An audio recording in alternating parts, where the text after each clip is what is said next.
రండి.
సార్ చూడండి ఇక్కడ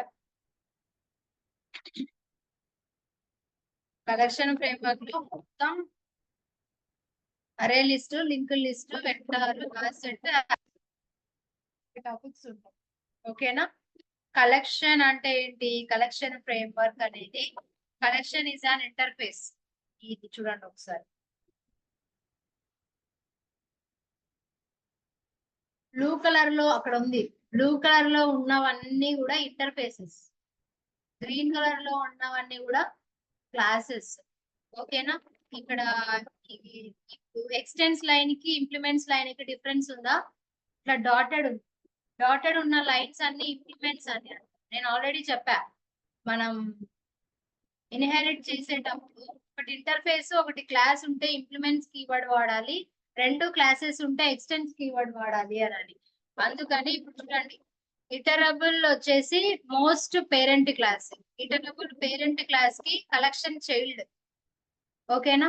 ఈ కలెక్షన్ పేరెంట్ అయితే ఈ కలెక్షన్ అనే పేరెంట్ కి లిస్ట్ చైల్డే, క్యూ చైల్డే, సెట్ చైల్డ్. మళ్ళీ ఈ లిస్ట్ కి అరే list, link list, vector, stock ఇవి పేరెంట్స్.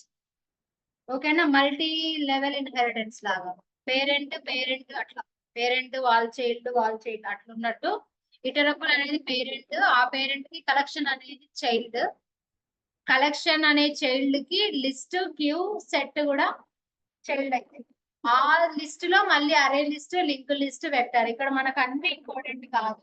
నేను లిస్ట్ లో అరే లిస్ట్, లింక్ లిస్ట్, వెక్టార్ చెప్తాను. నెక్స్ట్ వచ్చేసి సెట్ లో హ్యాష్ సెట్ ఒకటి, హ్యాష్ టేబుల్. ఓకే చూడండి, కలెక్షన్ ఎందుకు ఈ కాన్సెప్ట్ ఎందుకంటే టాపిక్ స్టార్ట్ చేసినప్పుడు collection is an interface present in Java dot util package. అంటే కలెక్షన్ అనే ఇంటర్ఫేస్, కలెక్షన్ అనేది ప్రీ డిఫైన్డ్ ఇంటర్ఫేస్, అంటే ఆల్రెడీ ఉన్న ఇంటర్ఫేస్ అది. కాబట్టి అది ఏ ప్యాకేజ్ లో ఉంటది? యూటిల్ ప్యాకేజ్ లో ఉంటది. Next, collection provides a mechanism to store the data in the form of objects. నిన్న చూసాం కదా డేటాని ఆబ్జెక్ట్ లో ఎట్లా కన్వర్ట్ చేస్తాం అనేది. కలెక్షన్ లో ఏ డేటా అయినా సరే ఆబ్జెక్ట్ ఫార్మాట్ లో స్టోరేజ్ ఉంటుంది. Next, collection interface provides abstract methods to the programmer to perform following task. ఒకటేంటి? Add an element, remove an element, search an element, modify an element, iterate over the elements. ఇవన్నీ మనం చేస్తాం. దానికంటే ముందు ఈ programme అనేది నార్మల్ నోట్ ప్యాడ్ చేయొచ్చు, కానీ చాలా పెద్ద ప్రోగ్రామ్, చాలా ప్రీడిఫైన్డ్ మెథడ్స్ వాడాల్సి వస్తుంది. కాబట్టి నోట్ ప్యాడ్ లో కాకుండా నేను ఎక్లిప్స్ అనే ఒక యాప్ చూపిస్తాను. ఈ యాప్ కి నోట్ ప్యాడ్ కి చాలా డిఫరెన్స్ ఉంటుంది.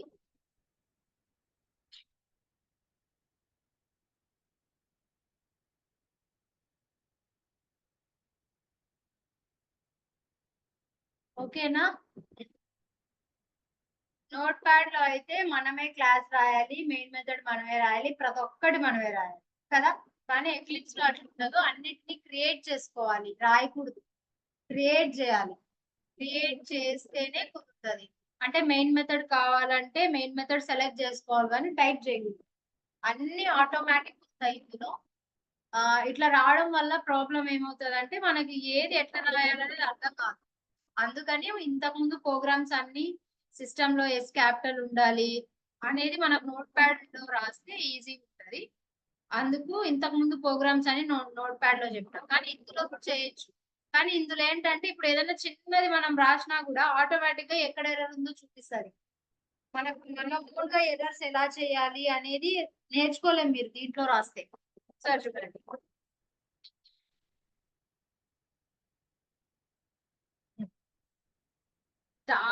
స్టార్టింగ్ ఒక ప్రోగ్రామ్ చేసే కంటే ముందు ఒక ప్రాజెక్ట్ క్రియేట్ చేసుకోవాలి.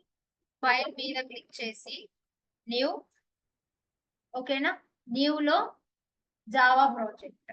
ఈ జావా ప్రాజెక్ట్ నేమ్ మీరు ఏదైనా ఇచ్చుకోవచ్చు. సపోజ్ మనం కలెక్షన్ అని ఇద్దాం, మన టాపిక్ కలెక్షన్ కదా. కలెక్షన్ ఈ లాస్ట్ లో ఇది ఒక నిమిషం ఎట్లుంటది అనేది ఇట్లుంటది.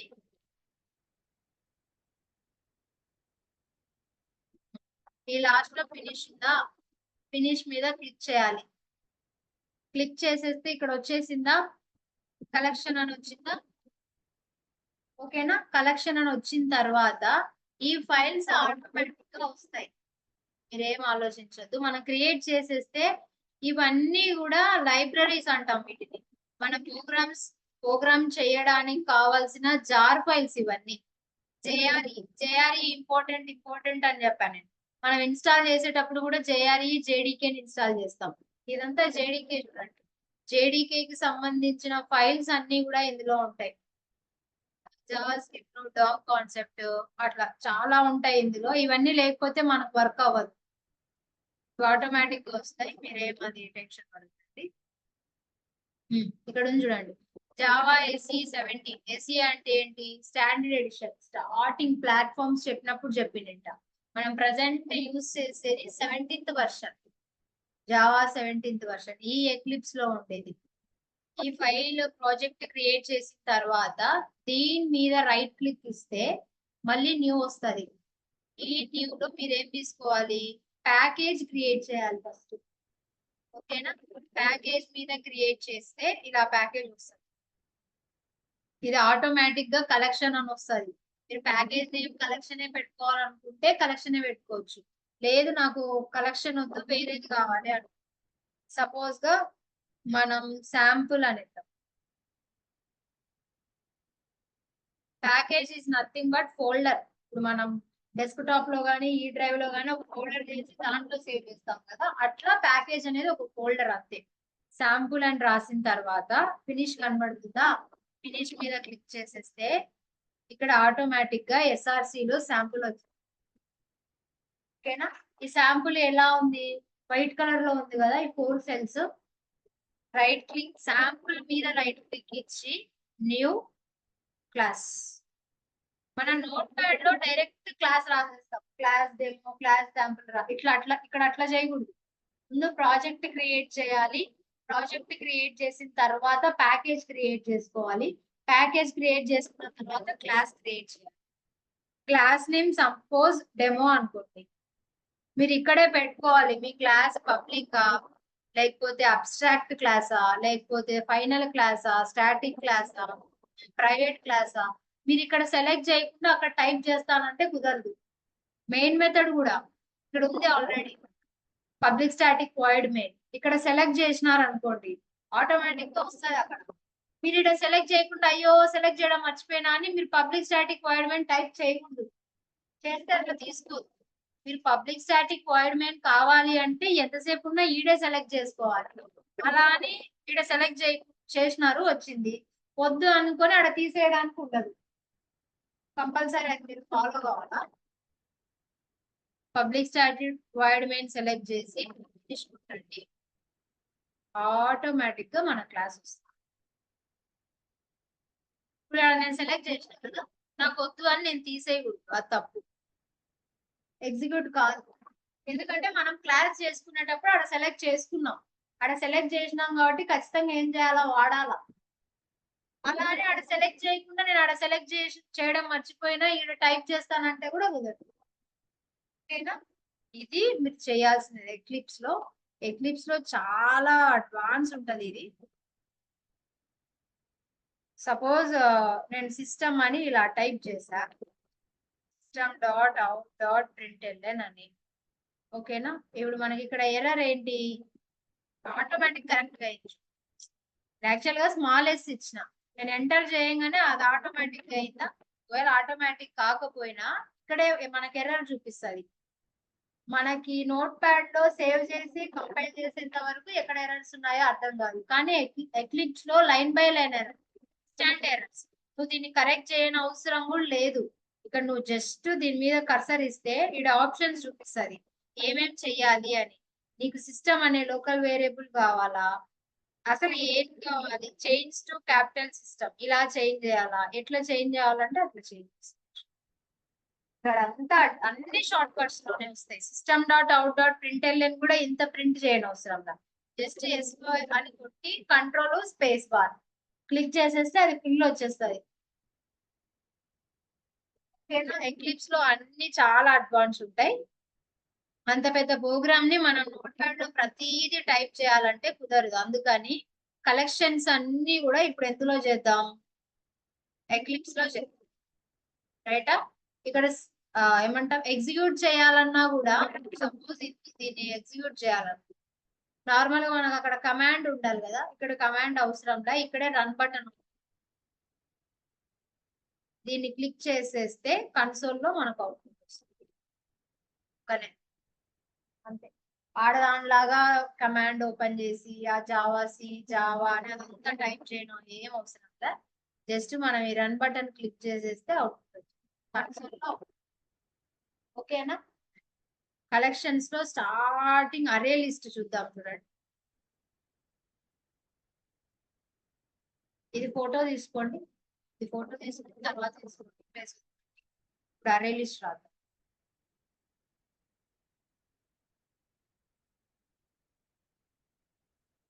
నార్మల్ గూగుల్ అయినా దొరుకుతుంది ఇది, కలెక్షన్ హైరార్కీ అంటే కూడా అవైలబుల్.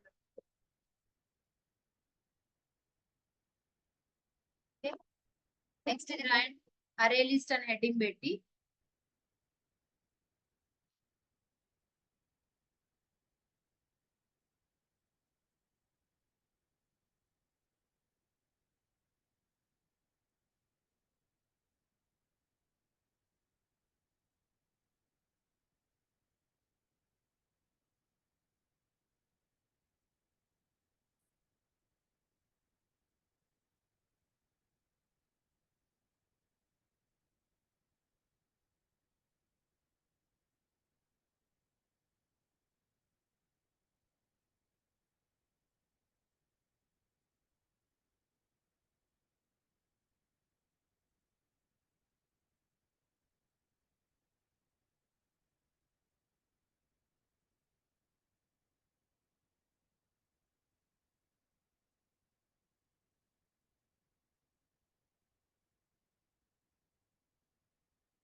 ఓకేనా?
చూడండి నెక్స్ట్ చూడండి.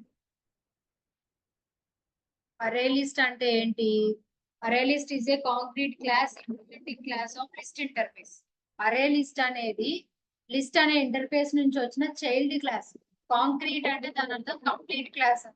అబ్స్ట్రాక్ట్ అంటే incomplete class. All abstract methods collection as well as list interface abstract methods are overridden in this class. అంటే కలెక్షన్స్ లో కొన్ని మెథడ్స్ ఉంటాయి, లిస్ట్ ఇంటర్ఫేస్ లో కూడా కొన్ని మెథడ్స్ ఉంటాయి. ఆ రెండులో ఉన్న మెథడ్స్ అన్ని కూడా అరే లిస్ట్ లో కూడా ఉంటాయి అని అర్థం. Collection interface and list interface abstract methods are overridden in this class. Array list లో ఉంటాయి. Insertion order of elements is maintain. అంటే నేను list can have duplicate objects. అంటే రెండు సేమ్ డేటా కూడా స్టోర్ చేయొచ్చు అన్నది. null values are allowed. List uses index values to access the object present in the list. అంటే మనం ఏమన్నా ఎలిమెంట్స్ ని యాక్సెస్ చేయాలి అంటే ఇండెక్స్ పొజిషన్ యూజ్ చేసి యాక్సెస్ చేయాలి.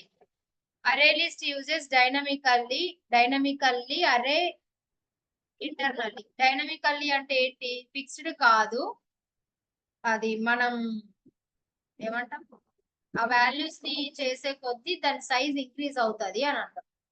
చూడు, మెయిన్ అరే లిస్ట్ అంటే ఏంటంటే అరే కాన్సెప్ట్ జరిగింది కదా. అరేస్ హోమోజీనియసా హెట్రోజీనియసా? అరేస్ అనేవి హోమోజీనియసా హెట్రోజీనియసా?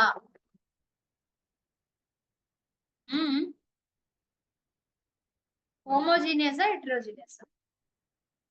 హోమోజీనియస్ అంటే ఏంటి? Same type of data. మనకు అరే కాన్సెప్ట్ జరిగింది కదా, అవి హోమోజీనియస్ అంటే ఇంటీజర్ అరే క్రియేట్ చేస్తే దాంట్లో స్టోర్ చేయాల్సింది ఏంటివి? ఇంటీజర్స్ మాత్రమే. అందులోనే స్ట్రింగ్ పెట్టడానికి ఉండదు. ఇప్పుడు ఒక స్ట్రింగ్, ఒక స్టూడెంట్ డీటెయిల్స్ తీసుకుంటే స్టూడెంట్ నేమ్ వచ్చేసి స్ట్రింగ్, వాడి రోల్ నెంబర్ ఇంట్ అవుతుంది, వాడి ఫోన్ నెంబర్ లాంగ్. నెక్స్ట్ వాడిది ఒకవేళ గ్రేడ్ ఏ అనుకో, ఏ అనేది క్యారెక్టర్. అంటే ఒక పర్సన్ కి సంబంధించిన డీటెయిల్స్ డిఫరెంట్ ఉన్నాయి కదా, కానీ పర్సన్ మొత్తం ఒకే పర్సన్ డీటెయిల్స్. అవన్నీ ఒక దాంట్లో పెడితేనే బాగుంటది, ఒకే అరేలో పెడితే బాగుంటది. కానీ అరేస్ స్టోర్ చేసుకునేది హోమోజీనియస్ ఎలిమెంట్స్, కానీ అరే లిస్ట్ అనేది హెట్రోజీనియస్ స్టోర్ చేసుకుంటది. హెట్రోజీనియస్ ఎలిమెంట్ సపోజ్ గా ఒక పర్సన్ కి సంబంధించినవే రాద్దాం. ఇది నేమ్ అనుకోండి, సపోజ్ 10th క్లాస్ అనుకోండి సూర్య అని. నెక్స్ట్ స్కూల్ నేమ్ అనుకో, స్కూల్ నేమ్ సపోజ్ గా Narayana school. Okay, next A grade అనుకో. నెక్స్ట్ ఇది ఫోన్ నెంబర్ అనుకో.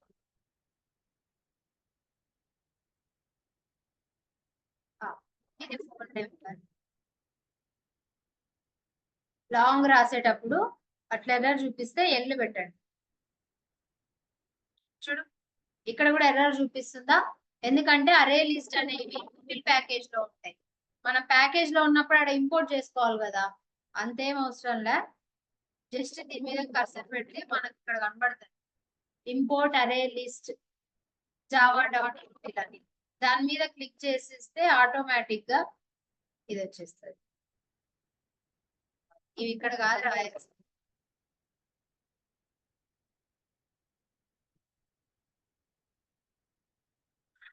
అరే లిస్ట్ లోకి యాడ్ చేసుకోవాలి అంటే యాడ్ మెథడ్ యూజ్ చేసుకోవాలి. అట్లా మీరు ఎన్ని యాడ్ చేయాలనుకుంటే అన్ని add methods. al.add of suppose 10th class అనుకుంటాం. Next a1.add of suppose school అనుకోండి.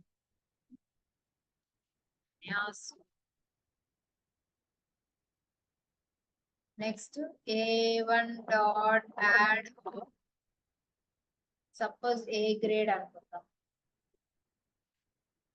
Next a1.add of phone number అనుకోండి.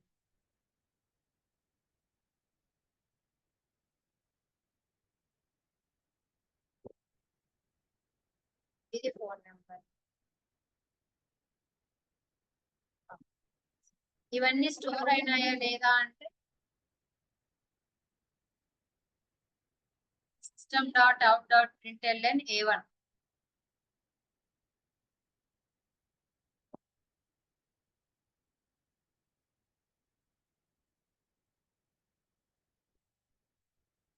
ఓకేనా? ఈ array brackets automatic insertion order is maintain. పీపీటీలో చూస్తే మీరు insertion order of elements is maintained అని కదా.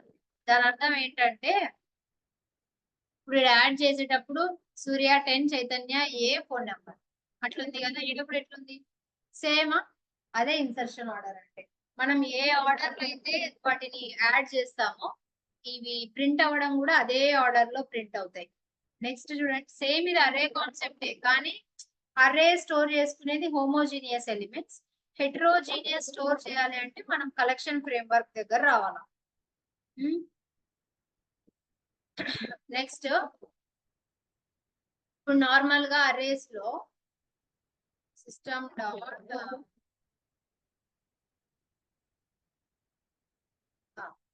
ఇప్పుడు చైతన్య స్కూల్ అనేది ఇండెక్స్ ఎన్నో ఇండెక్స్? అది సెకండ్ ఇండెక్స్ కదా.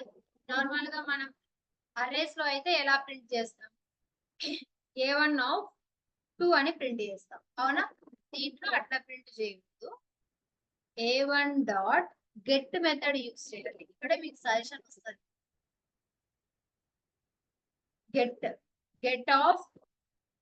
గెట్ మెథడ్ ఎందుకంటే ఆ పర్టికులర్ ఇండెక్స్ లో ఉన్న వాల్యూని ప్రింట్ చేయడానికి.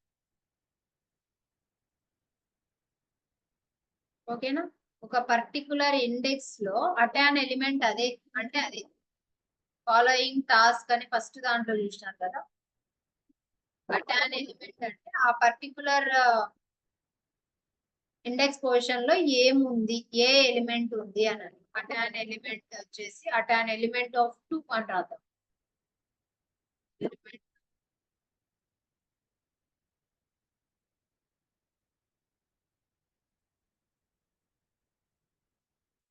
ఓకేనా? రిమూవ్ చేయాలంటే కూడా రిమూవ్ మెథడ్ యూజ్.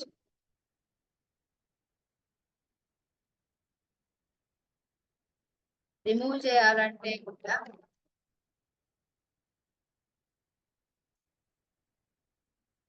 సపోజ్ నేను రిమూవ్ ఆఫ్ 3 ఇచ్చాను అనుకో. A1 డాట్ రిమూవ్ ఆఫ్ 3 అంటే ఎగ్జాక్ట్ గా థర్డ్ పొజిషన్ లో ఏముందో అది రిమూవ్ అయిపోతుంది. 0, 1, 2, 3 అంటే ఏ రిమూవ్ అవుతుందా? చూద్దాం రిమూవ్ అయిందో లేదో చూద్దాం. రిమూవ్ అయిందో లేదో అనేది మనకు ఎట్లా తెలుస్తుంది? అరేని మొత్తం ప్రింట్ చేసుకుంటే రిమూవ్ అయిందో లేదో తెలుస్తుంది.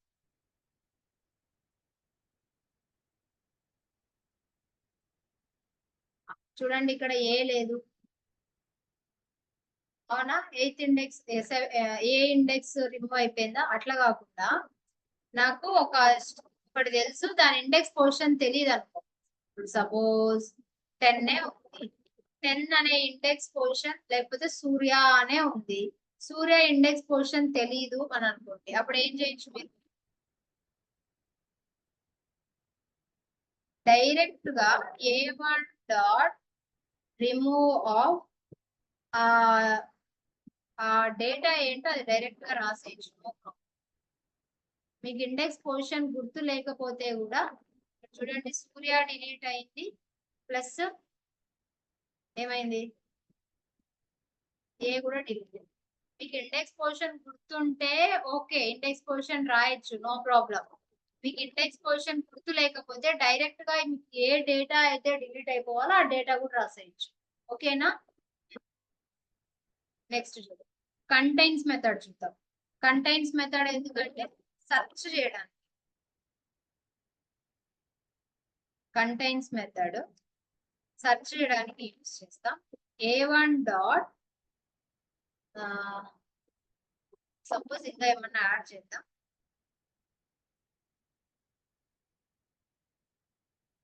డూప్లికేట్ ఎలిమెంట్స్ ని కూడా స్టోర్ చేస్తుంది.